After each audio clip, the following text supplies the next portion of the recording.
members, that is, of the Save Our Bahamas Vote No campaign expressed outrage, calling today's march a blatant disrespect for the country's laws. And now the group is calling on the Commissioner of Police to enforce the law. Andrew Knowles joins us now with more. Andrew, you've obviously been following this. Tell us a little bit more about the Vote No campaign's push. Well, Candino, those pastors who strongly oppose the legalization of web shop gambling say that web shop owners flaunting their illegal practice in front of Parliament today only further supports their view that the country is in a crisis. Members of the Save Our Bahamas campaign say the irony is that the group boldly took their protest to the cradle of law and order. The world is watching the man of our bearing, and it's interesting to them as they look on the blatant lawlessness. What we saw today was a mockery of democracy.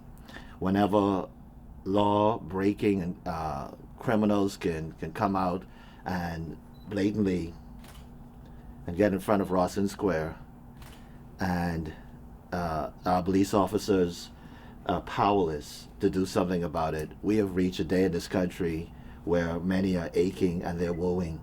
Web shop owners and hundreds of workers in those illegal enterprises put their operations on hold for several hours today, taking a strong stand for their livelihoods in Rawson Square. But the pastors aren't concerned about the numbers, but more so at the spirit of lawlessness. They're calling on the Commissioner of Police to act in accordance with the law. Every web shop owner who was openly proud to display that they are complicit in a crime in the front of Parliament was not asked to present themselves to law enforcement officials. It tells you we are in deep trouble, ladies and gentlemen.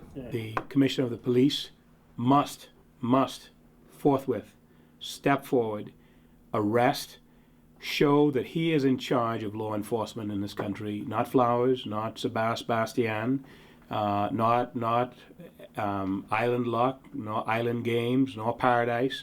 They're not in charge. The Commissioner of Police is a trained and respected law officer, and he must show who is in charge of this country. It is imperative. But more than that, Pastor Lyle Bethel is concerned about an advertisement in a local daily where web shop owners are making promises to help bolster the police force's crime-fighting efforts if Bahamians vote yes. Through regularization and taxation of the gaming industry, we will be able to further equip the uniformed branches of our country. Vote yes.